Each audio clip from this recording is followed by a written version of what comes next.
Hello students of class 6। आज हम आपको चैप्टर 3 अपराध बोध ये कहानी समझाने जा रहे हैं। अपराध बोध का अर्थ होता है किसी भी अपराध से ग्रस्त होना, यानी उस जुर्म का एहसास होना।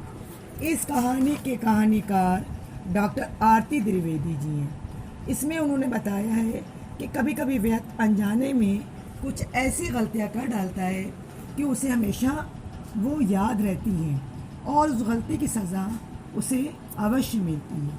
अगर वो भूल भी जाता है तो वो गलती उसे बार बार याद आती है और वो पश्चाताप की आग में जलता रहता है। और कभी वो गलतियाँ इतनी ज़्यादा हो जाती हैं कि कभी कभी उसके जीवन का ही रुख ही बदल देती हैं। इस कहानी में यही बताया गया है। प्रोफेसर चंद्रकांत हिंदी के श्रेष्ठ विद्वान थे। बच्चे उनको बहुत पसंद करते थे और वो हिंदी के विषय का उनको पूरा अच्छी प्रकार से ज्ञान था। पूरे विश्वविद्यालय में उनकी बहुत प्रतिष्ठा थी, सम्मान था, लोग उनकी बहुत इज्जत करते थे और वो भी अपने पेशे से बहुत प्रेम करते थे। उनकी पत्नी सुमन बहुत विनम्र स्वभाव की थी और अपने सभी शिष्यों को बच्चों की तरह इसमें करती थी। होली का मौका था, चारों तरफ माहौल होली का था, सब होली के रंग में मस्त थे। आम के बोरों से लद कर बौरा गए थे और खेतों में बसंत ने अपनी मादकता उड़ेल दी थी। सरसों के फूल, अमराई के सुगंधित वायु, मटर की फलियों की सजधज सब मन को विमोहित कर रही थी। प्रोफेसर चंद्रकांत होली की छुट्टियों में अपने परिवार के साथ होली मनाने के लिए अपने गांव धामपुर जा रहे थे। उनके साथ उनकी पत्नी सुमन और पुत्री सुनैना भी थी और जो रेलगाड़ी थी वरुणा एक्सप्रेस, वो खेतों से खलिहानों से होती हुई आगे बढ़ती जा रही थी। तभी पास होली के खेलता हुआ एक बच्चा जो था, उसने अचानक एक ढेला आकर रेलगाड़ी के खिड़की से टकराया और वो जाकर ढेला सीधे प्रोफेसर साहब की बेटी सुनैना की आँख में लग गया। अब देखते देखते उसकी आँख में चोट लग गई और उसकी आँख एक चीख सुनाई दी। चीख इतनी भयानक थी कि ट्रेन की आवाज़ भी उसमें दबकर रह गई। इस तरह से उसकी आँख की रोशनी जा चुकी थी। इस घटना को 20 साल गुजर गए और समय सबसे बड़ा मरहम होता है और ये घटना धीरे धीरे लोग भूल गए। लेकिन इसी घटना से सुनैना की एक आँख की रोशनी जा चुकी थी। वो पूरे जीवन भर के लिए अंधी हो चुकी थी। तो देखा आपने, उस लड़के की इतनी सी गलती उस लड़की के लिए पूरे जीवन का अंधकार बन गई। वो उस बात को प्रोफेसर साहब कभी भूल तो नहीं पाए, लेकिन समय के साथ उनका जख्म थोड़ा भर गया। तभी जब वो अपने विभाग में प्रवक्ता का कार्यभार करने उनके विभाग में एक युवक आया, उसका नाम अभिनव था।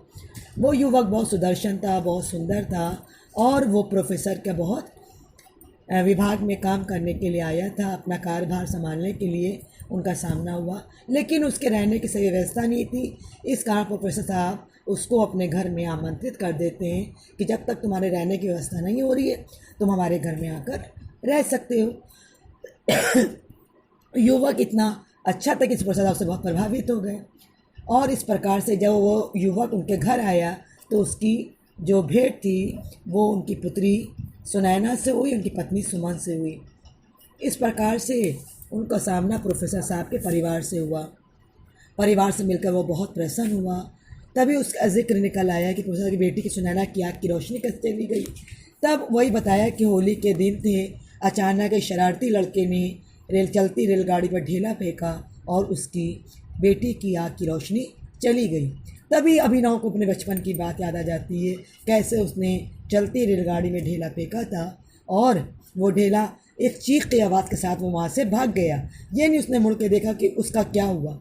जिस लड़की का ढेला लगा था उसकी आँख में उसकी आँख की रोशनी चली गई, लेकिन डर के मारे उसने इस बात का जिक्र किसी से नहीं किया। लेकिन बार बार उसको ये घटना याद आती थी। जब भी वो एकांत में होता था उसे एक अपराध बोध सताता था और वो मन ही मन बहुत पश्चाताप करता था। लेकिन अब क्या हो सकता था, क्योंकि घटना तो घट ही गई थी। और इस प्रकार जब जब होली आती थी उसे उस लड़की की चीख सुनाई पड़ती थी। लेकिन बच्चे पर इनकी शरारत कहिए या कुछ भी, कि उस घटना को हुए 20 वर्ष गुजर गए। तभी जब उसने प्रोफेसर साहब की बेटी की वाक़या सुना तो वो घटना उसके सामने जीवंत हो गई, यानी सामने आ गई, और इस प्रकार उसको वो लड़की याद आ गई जिसकी आँख की रोशनी चली गई थी। अब उसे अपने किए बहुत पश्चाताप हुआ कि उसके कारण, उसकी इतनी सी शरारत के कारण एक लड़की का जीवन बर्बाद हो गया। लेकिन वो बहुत अपराधी अपने को महसूस कर रहा था।